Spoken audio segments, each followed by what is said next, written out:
Dengan tegas kita jawab, selama banteng-banteng Indonesia masih memiliki darah merah yang mampu membuat secarik kain berwarna putih menjadi merah dan putih, maka selama itu demi Allah tidak mungkin kami akan menyerah. Tidak mengapa kita akan mati berkalang tanah daripada kita hidup dalam keadaan terjajah. Iskariman atau mutsyahidah, pilihan kita hanya ada dua: hidup dalam kemuliaan merdeka atau mati dalam keadaan syuhada. Merdeka, Allahu Akbar.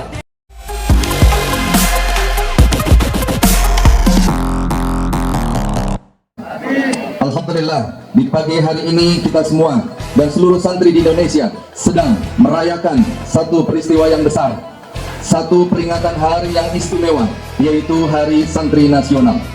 Anak-anak ayah, banin dan banat, perhatikan betul bahwa Hari Santri Nasional ini memiliki satu landscape sejarah yang panjang luar biasa, memiliki satu latar belakang sejarah yang sangat-sangat istimewa.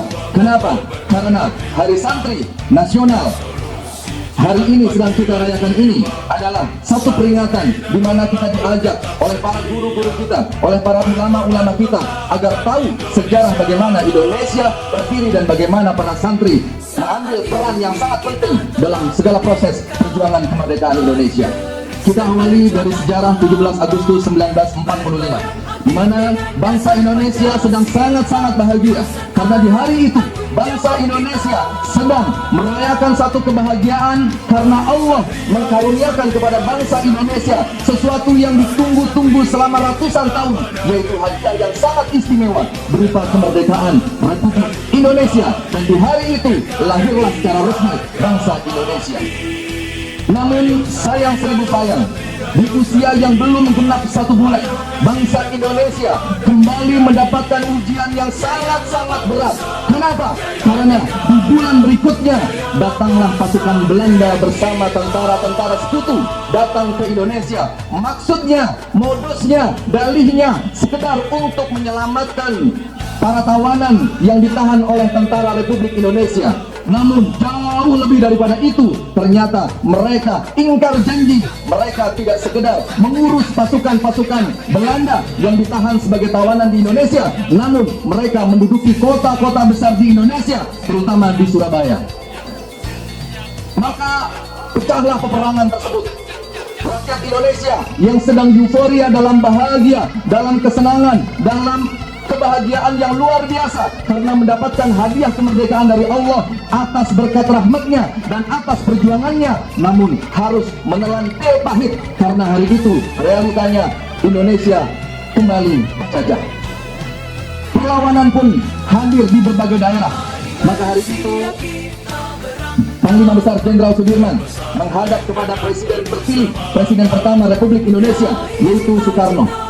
Wahai Bapak Presiden, sebaiknya Anda menghadap kepada kiai, Anda menghadap kepada ulama, Anda meminta fatwa kepada ahli agama untuk mendapatkan petunjuk apa sekiranya yang paling baik untuk dilakukan dalam kondisi yang sangat penting ini. Maka menghadaplah Soekarno-Hatta kepada Hadratus Syekh Hasyim Asy'ari.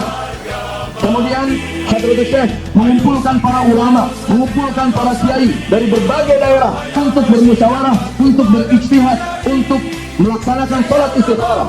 Dan kemudian dari hasil musyawarah dan sholat istikharah itu terciptalah satu peristiwa yang sangat besar, satu ketetapan yang sangat-sangat berpengaruh di Indonesia yang kita kenal kemudian istilahnya dengan nama Resolusi Jihad. Resolusi Jihad ini adalah fatwa yang mengandung paling sedikit tidak 3 poin yang disampaikan oleh para ulama di bawah kepemimpinan dari Hadratus Syekh Hasyim Asy'ari, pendiri Nahdlatul Ulama. 3 poin itu adalah yang pertama, bahwa berjihad, berperang, melawan Belanda dan sekutu hukumnya adalah fardu ain, wajib untuk seluruh rakyat Indonesia. Yang kedua, siapapun yang gugur di medan pertempuran itu, maka status kematiannya adalah syahid dan surga adalah tempat kembalinya. Yang ketiga, siapapun yang dinilai berpihak kepada asing, berpihak kepada Belanda, berpihak kepada penjajah, maka boleh mendapatkan atau dijatuhkan hukuman mati kepadanya. Maka dengan 3 poin fatwa ini, bergeraklah seluruh pemuda di seluruh penjuru Indonesia melakukan perlawanan demi perlawanan, sampai-sampai pasukan Belanda dan sekutu kocar-kacir, mereka kewalahan, tidak mampu menghadapi kemarahan dan pemuda-pemuda yang ada di Indonesia. Maka lihatlah bagaimana Belanda dan sekutu melakukan kelicikannya. Apa yang mereka lakukan? Mereka melobi Presiden Soekarno, mereka melobi Wakil Presiden yaitu Muhammad Hatta untuk menyetujui satu kesepakatan gencatan senjata. Gencatan senjata adalah kesepakatan dari 2 pihak yang berperang untuk menghentikan perang sementara waktu. Namun ternyata apa yang dia lakukan sementara perang sedang dihentikan? Ternyata mereka memanggil pasukan-pasukan tambahan dari Belanda dan dari tentara sekutu. Mereka menghadirkan senjata-senjata yang lebih lengkap untuk kemudian beberapa waktu setelahnya mereka kembali melakukan penyerangan terhadap rakyat Indonesia. Sampai pada satu puncak di mana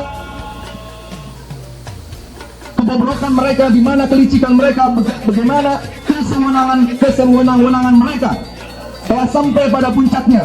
Mereka menyebarkan pamflet-pamflet yang berisi ancaman kepada rakyat Indonesia bahwa kalau rakyat Indonesia tidak melucuti senjata yang ada di dalamnya, maka mereka mengancam mereka akan membumi hanguskan Indonesia.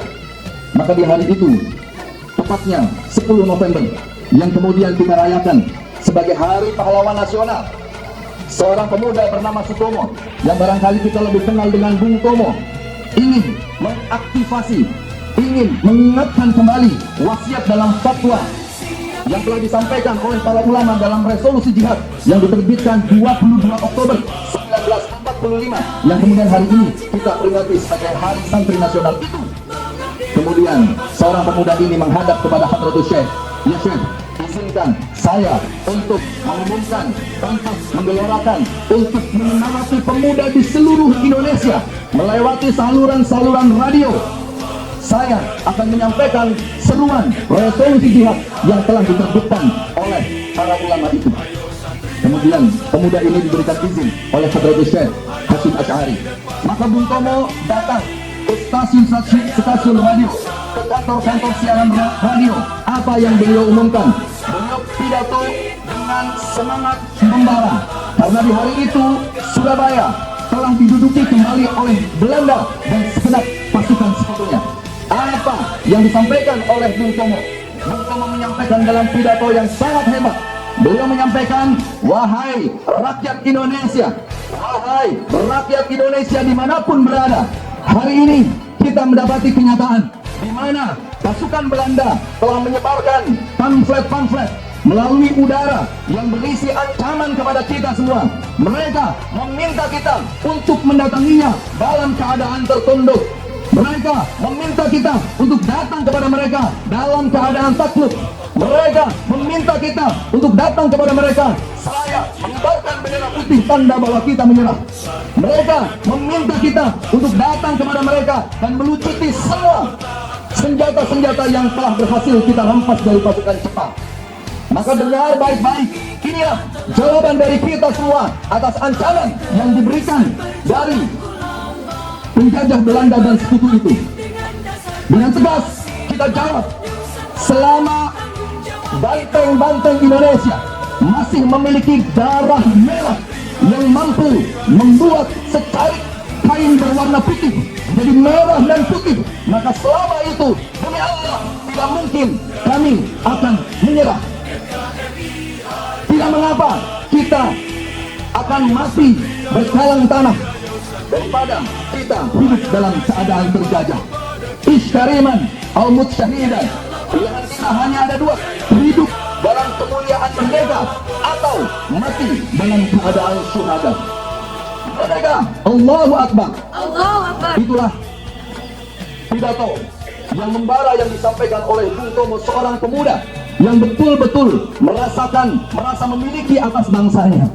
Maka pecahlah peperangan di berbagai daerah. Anak-anak muda dari seluruh penjuru Indonesia, mereka bangkit dengan senjata apa adanya, mereka rela untuk mati berkalang tanah daripada mereka hidup dalam keadaan terjajah. 10 November kita peringati dengan Hari Pahlawan. 22 Oktober Hari Santri memberikan satu pertanyaan kepada kita. Kalau dulu para pemuda di Indonesia rela mengorbankan nyawanya demi tegaknya negara, maka hari ini apa yang sudah kita perjuangkan, apa yang sudah kita korbankan untuk bangsa kita, hari ini barangkali tidak ada peperangan. Namun ingat, hari ini kita masih memiliki satu lawan yang sangat tangguh, lawan yang ada dalam diri kita masing-masing, yaitu hawa nafsu. Maka ayah maklumatkan kepada seluruh santri, PR kalian di Hari Santri ini adalah berperang melawan hawa nafsu yang ada dalam diri kalian masing-masing. Berperang mengalahkan, menaklukkan rasa malas yang ada dalam diri kalian masing-masing. Berperang melawan, menghilangkan kebiasaan menunda-nunda dan membuang-buang waktu yang masih ada dalam diri kalian itu. Maka ayah amanahkan lewat upacara bendera ini bahwa tahun ini kita tidak lagi punya waktu untuk bermain.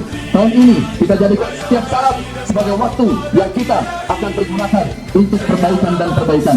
Dan ayah berdoa, mudah-mudahan di tahun ini seperti peringatan 22 Oktober yang lalu, ayah menantang kalian, siapa yang di 22 Oktober 2023 ini yang telah menyelesaikan hafalan Al-Quran 30 juznya, maka dia adalah pahlawan yang sejati yang hidup di zaman ini. Kalau anak-anak pemuda di zaman itu berperang, mereka berdarah, mereka bernanah, memperjuangkan satu nama, yaitu Indonesia, maka hari ini kau lawan kemalasan yang ada di diri kalian semua, dan kalian dapati diri kalian sudah menjadi hafizul Quran, sudah menjadi hamilul Quran, hafal Al-Quran.